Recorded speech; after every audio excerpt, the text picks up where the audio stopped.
I believe the number is 2,977 and counting. And Steph Curry already had the throne of greatest shooter who ever lived. Last night, he officially received his crown, and we will continue to give him his flowers. Michael, where were you last night when Steph broke Ray Allen's record, and what was your favorite part of last night's accomplishment? I was at home when he broke the record, and my favorite part, I'm a sucker for this. You can get me right there. There it is. How did you know? There it is. It's right there. It is, because this is what I believe. This is like fundamental to the way I look at life. We're black all men loving on each other. Just black men showing that love. Too. There it is. There it is. That. But I think we're all in positions. If you're doing anything, I don't care if you're doing sports media, if you're a lawyer, if you're a doctor, if you're a professor, you're in that position because of something someone else did for you or did before you to make your path a little bit easier. They cleared a little bit of the way for you so you didn't have to worry about that in your journey. And you're doing that for somebody else. And if you don't realize that, well, shame on you with your egomaniacal self. Anyway, I digress. I really think it's just really the connection.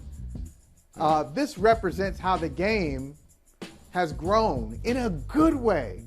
Because when Ray Allen broke the record, I was in Boston for that. He was in Boston too.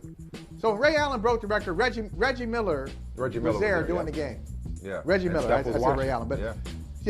So Steph watching, Ray Allen comes over to Reggie, and they embrace. And Reggie was very gracious to Ray.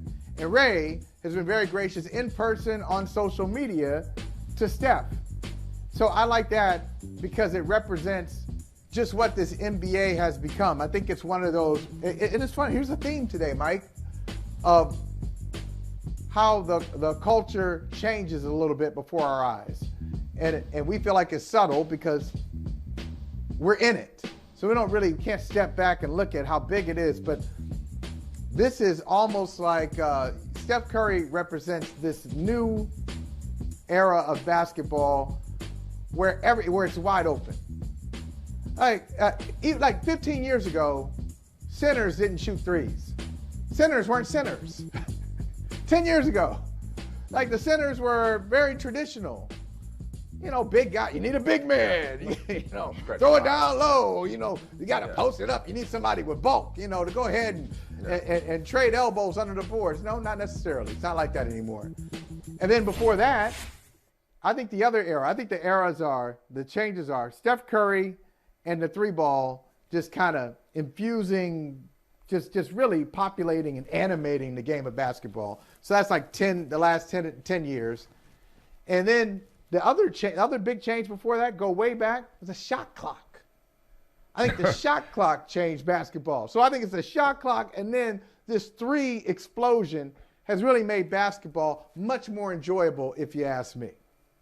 So that's a long way of saying I like seeing those guys together last night. No, and I love that answer, and which is why there's no more impactful or influential player in recent NBA history than Steph Curry.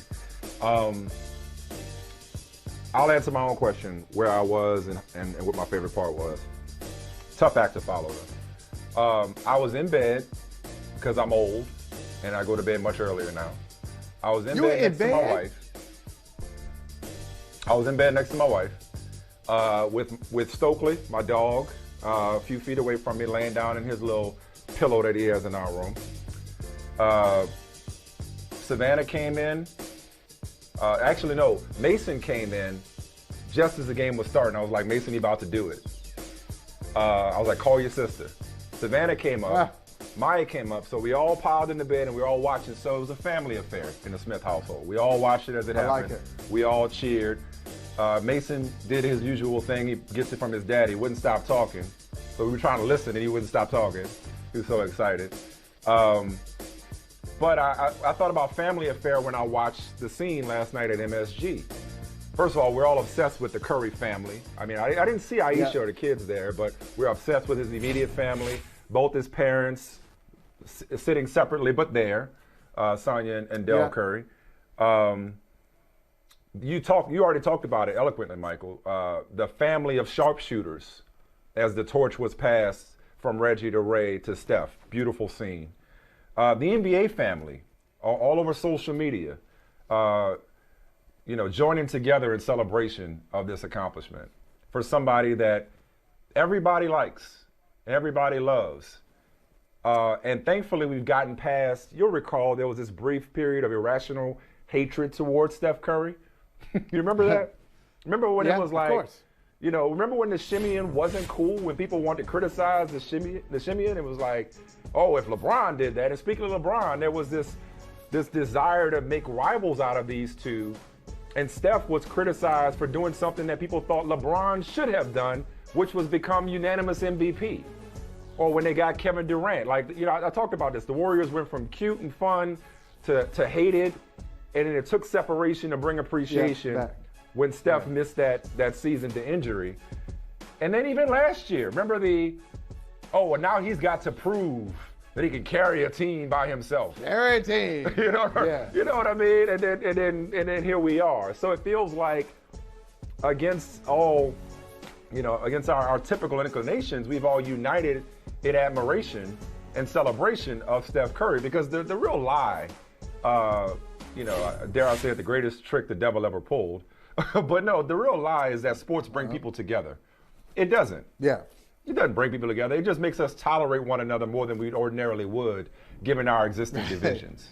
It don't really bring us together. But everybody got together, either in their own homes or on social media, and we kind of celebrated this guy and this accomplishment together because it was just awesome. And this journey is just awesome. The other thing I really loved was when he hit the three and he let that yell out, that scream, that roar. I hadn't really seen him react like that to anything in a long time.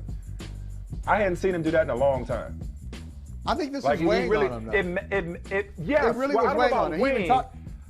I don't know about Wayne, but I think he was holding it in. I think so. Because Wayne has a negative connotation is all the reason I say. He certainly wasn't playing like it was weighing on him. I think he just really wanted this really badly, and he would not call himself the greatest, even though, as we talked about yesterday, he's been the greatest for over a decade.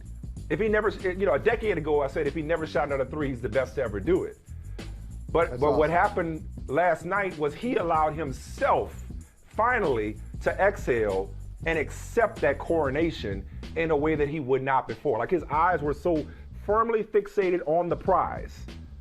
That he was so focused on this number and this accomplishment to where once he got it, he could finally release it. So that's the only reason I struggle with it, with weighing on him.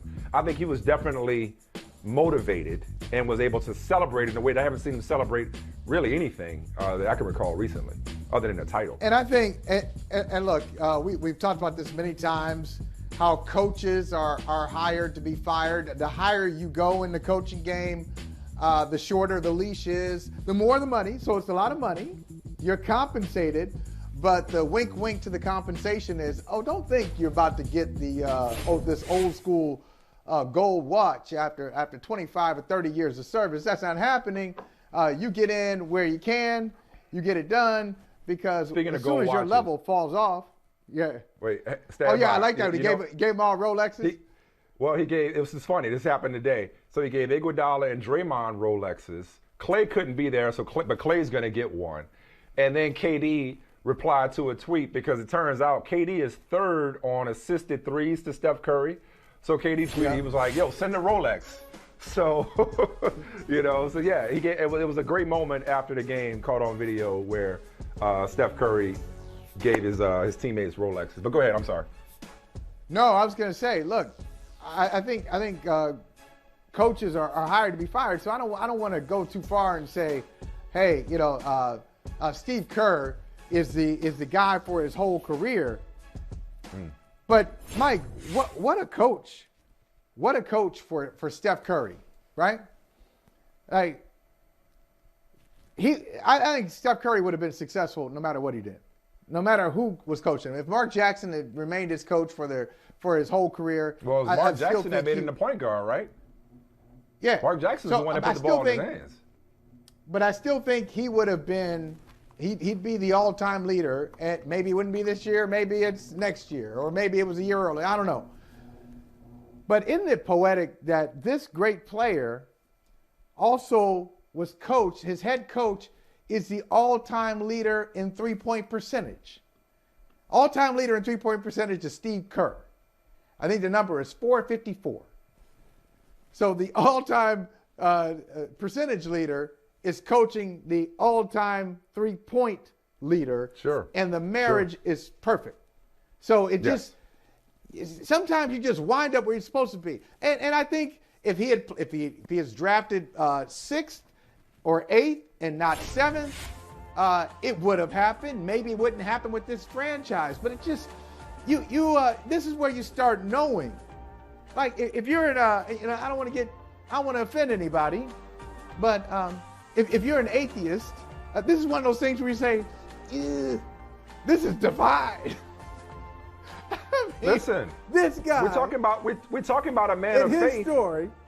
We're right? talking about a man of faith. So no, that's perfectly appropriate. That's perfectly appropriate. I listen, and if it offends you, sorry. Hey, thanks for watching Brother from Another on YouTube. Make sure you hit subscribe before you leave, and be sure to watch us 3 to 5 p.m. Eastern Time on Peacock. Appreciate you.